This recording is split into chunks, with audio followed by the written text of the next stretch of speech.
Hello and welcome to my YouTube channel. My name is Ram Tripathi और आज जो हम पढ़ने वाले हैं वो पढ़ेंगे भारत का महान्यायवादी या अटॉर्नी जनरल। अच्छा, ये हमको अभी तक कन्फ्यूजन थी। सच बताएं कि जो भारत का महान्यायवादी होता है वही अटॉर्नी जनरल है, ये मुझे इवन कन्फ्यूजन थी।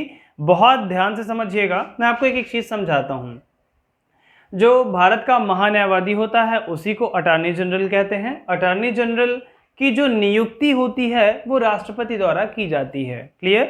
जो इसकी नियुक्ति है, भारत का महान्यायवादी होता है, इसकी नियुक्ति कौन करता है? बोले राष्ट्रपति करता है। अच्छा, इसकी योग्यता क्या होनी चाहिए? मैंने आपको सारी चीज़ें बताई है इसमें, बहुत ध्यान से देखिएगा।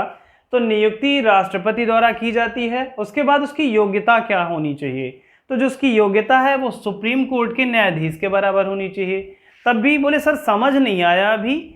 तो हम ये कहना चाहते हैं कि जो सुप्रीम कोर्ट का न्यायाधीश है उसके बराबर उसकी एलिजिबिलिटी होनी चाहिए। अब उसकी क्या एलिजिबिलिटी होती है? एटलीस्ट वो किसी भी उच्चतम न्यायालय में 10 साल तक एज अ वकील उसने काम किया हो, या फिर किसी उच्चतम न्यायालय में, उच्च न्यायालय में उसने 5 साल तक किसी जज के पोस्ट पर रहा हो, ये उसकी योग्यता हो गई। आगे मैं अगर बात करूं पदावधि की कि वो कितने साल तक, एटलीस्ट जैसे होता नहीं 5 साल 6 साल, वो कितने साल तक अपना कार्यकाल उसका होता है, वो कितना होता है, तो मैं ये बात आपको बताना चाहूँ कि राष्ट्रपति के प्रसाद पर्यंत।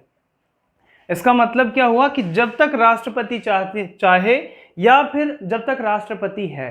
राष्ट्रपति के प्रसाद पर्यंत का मतलब हुआ कि अगर राष्ट्रपति आज उनको हटाना चाहे तो वो हटा सकता है उनको। क्लियर? इसमें कोई भी ऐसा कोई कानून नहीं है कि उन पे महाभियोग चलाया जाए पहले फिर हटाया जाए, ऐसा कुछ भी नहीं है। राष्ट्रपति जब भी उनको हटाना चाहे वो आराम से हटा सकते हैं। क्लियर हुआ? नेक्स्ट जो पॉइंट मैं आपको बताना चाह रहा हूं, इसके लिए आर्टिकल अच्छा कौन कौन से होते हैं। तो जो पहला आर्टिकल इनके लिए होता है भारत के महान्यायवादी के लिए, वो पहला होगा 76। आर्टिकल 76 इनकी नियुक्ति और योग्यताओं से संबंधित है। क्लियर? उसके बाद एक आर्टिकल आता है 88। ये एग्जाम पॉइंट ऑफ व्यू से बहुत ही महत्वपूर्ण है, बहुत इंपॉर्टेंट है। ये क्यों इंपॉर्टेंट है? आर्टिकल 88 अगर मैं आपको कहूं, ये अक्सर पेपर में पूछता है हमारे, फिर लास्ट टाइम सीपीओ में पूछा था इसने कि जो आर्टिकल 88 है, आर्टिकल 88 88 इसमें क्या वर्णित है। तो अगर मैं बात करूं, जो भारत का महान्यायवादी होता है, संसद की किसी भी सदन में बोलने का अधिकार है या संयुक्त अधिवेशन में भाग लेने का अधिकार है, लेकिन सबसे इंपॉर्टेंट पॉइंट यह है कि उसे मत देने का अधिकार बिल्कुल नहीं है। यह हमेशा याद रखिएगा, अंडरलाइन कर लीजिए ये पॉइंट कि उसे मत देने का बिल्कुल भी अधिकार नहीं प्राप्त है। अगली बात करता हूं कि ये भारत सरकार का, जो भारत सरकार है अपनी, उसका प्रथम विधि अधिकारी होता है। क्लियर? या मैं कहूं उसका कि वो कानूनी सलाहकार होता है। कानून के मामले में जो भी सलाह देगा वो अपना दे सकता है राष्ट्रपति को या हमारे भारत सरकार को। क्लियर? उसके बाद अगर मैं बात करूं, अच्छा इसमें अब मैं बात करता हूं कि वर्तमान में अभी जो मेरे भारत के महान्यायवादी हैं या अटॉर्नी जनरल है वो कौन है।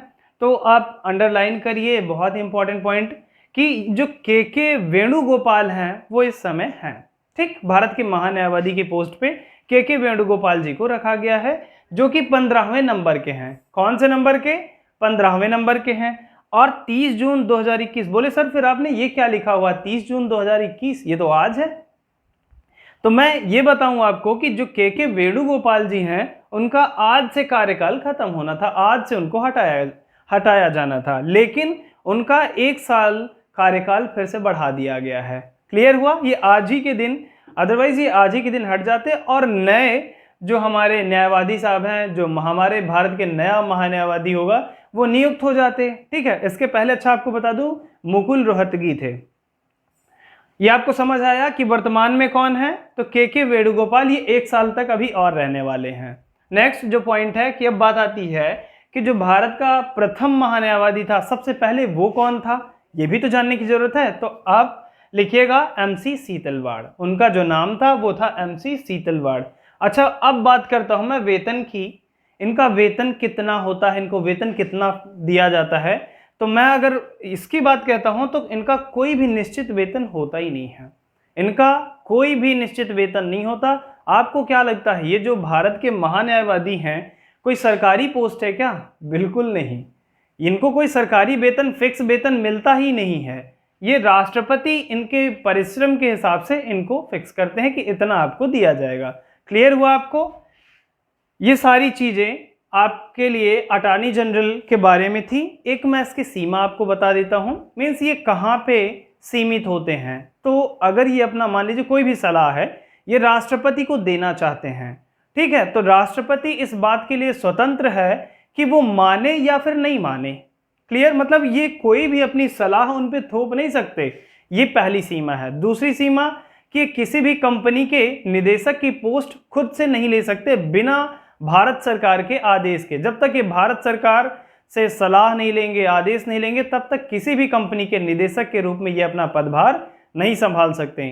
तो आई होप कि आपको ये समझ आया होगा। जो भारत का महान्यायवादी है, अटॉर्नी जनरल है, ये आपको समझ आया होगा। Thank you so much. Please like, share and subscribe my channel to get more updates.